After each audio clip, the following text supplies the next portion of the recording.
Coisa assim tenebrosa. Aí veio o governo Itamar Franco, que ninguém lembra, foi o melhor presidente dos últimos 50 anos do Brasil, o Itamar, durante 2 anos e meio, que ele era vice. Período de transição, aí vem o Plano Real. Aí veio o Plano Real, que não tinha nada dessas maluquices de congelar isso. O Plano Collor não só congelou preço, mas congelou ativos financeiros. O que é o ativo? Conta corrente, poupança. Uhum. De uma hora para outra você não podia sacar nada. Você precisava pagar o salário dos funcionários da tua empresa. Não tem jeito, você não conseguia pagar. Foi uma loucura. E o que tinha de tão especial no Plano Real? Aí o Plano Real, aí que é uma grande sacada econômica, né? Porque basicamente não só, mas fundamentalmente o André Lara Rezende e o Pércio Arida e tal. Eles já estavam com essa proposta desde o ano da década anterior, chegaram até a publicar em livros e tal. O que eles vão fazer? O problema da inflação é a moeda perder valor. Você precisa confiar na moeda e a partir dali a economia começa a se manter relativamente estável. Aí o que eles fizeram? Fizeram a transição da antiga moeda para o cruzado. E em 2 meses teve a URV, havia uma unidade referencial de valores.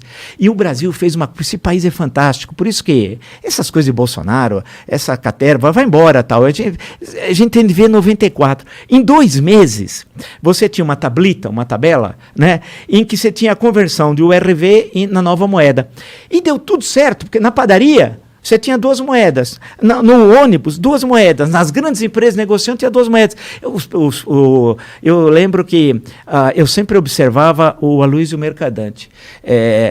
Quando o Mercadante falou que ia dar errado, eu falei, vai dar certo. Porque é sempre o oposto. Tudo que o Mercadante fala é o contrário. Você precisa multiplicar por -1.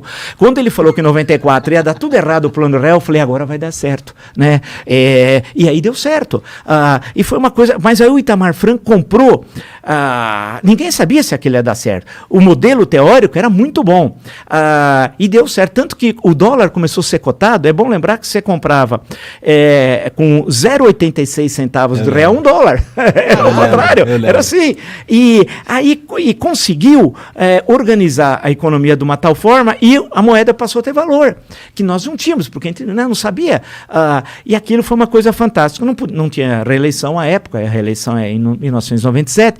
Mas o Itamar Franco, que o Itamar tem aquele jeito, não era marqueteiro. O político precisa ser marqueteiro. Você não precisa só fazer bem, ser um bom presidente. Você precisa mostrar que faz bem. Isso é essencial. É aquela história, não basta ser honesto, mas tem que parecer honesto. É um negócio complicado. E o Itamar conseguiu, ele teve vários ministros da Fazenda, vale lembrar, né? O último foi o Ciro Gomes, que ficou como ministro da Fazenda, já no segundo semestre de 1994. Ele foi um bom ministro da Fazenda? Foi, porque naquele momento era a implantação do Plano Real e ele substituiu, houve um problema com o Rubens e Cooper. Aí ele substituiu, conseguiu segurar, porque ninguém estava acostumado aos preços não subir. Porque era uma coisa já inata. O sujeito recebia a coisa na loja, já pegava aquela maquininha, já era, né? Aí, estabilizou. E aí a inflação foi caindo, voltando a níveis aceitáveis, né?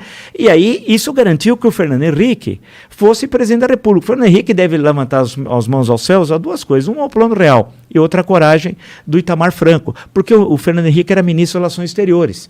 Não era da Fazenda, quando veio o Plano Real, antes de vir estava chegando o Plano Real. Aí o Itamar... Houve um problema com o ministro da Fazenda, o Itamar, ele queria substituir e pensou no Fernando Henrique. Ligou para ele estava em viagem internacional, nesse momento estava em Nova York, que ele era ministro de Relações Exteriores. Falou, olha, Fernando Henrique, eu queria te consultar, tal. Ele falou, não, eu não quero, não aceito, em hipótese nenhuma, ser ministro da Fazenda, tal. E o Itamar falou, mas aí tem um problema. Ele falou, qual? Já está no Diário Oficial, cara. Já saiu. Você não é mais ministro de Relações Exteriores. Você vai chegar aqui, você viajou, ministro de Relações Exteriores, você volta, ministro da Fazenda. E aí começou a implantação do Plano Real, do qual, politicamente, ele acabou hiper favorecido, né? Tendo em vista que ele tinha dificuldade de ser, ele era senador, de ser reeleito deputado federal. Ele sabia que o Senado ele não tinha chance em 94. Tanto que no final de 83, ele falou, você é candidato a deputado federal, tal, aí veio o Plano Real, caiu no colo dele. A história é assim, a história é surpreendente, né? E aí ele em junho de 94, Lula estava em primeiro disparado, né? E aí lança a candidatura dele e ele ganha no primeiro turno. E em 98, ganhou outra vez no primeiro turno, as 2 vezes do Lula.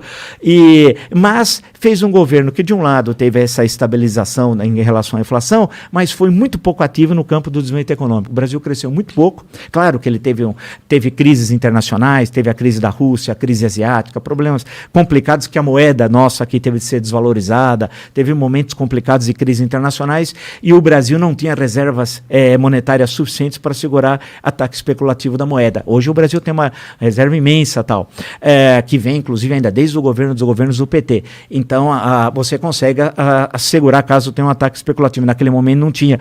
E aí ele termina o segundo governo melancolicamente, né, em 2002. Né? Se você for dar uma olhada no governo de 2002, até no Ministério, pega o segundo semestre, eu nem lembro os nomes, eu pego os nomes e falo, mas quem é esse cara? Né? Foi muito ruim. E aí vem as eleições de 2002 e o Brasil passa a seguir um outro caminho. Mas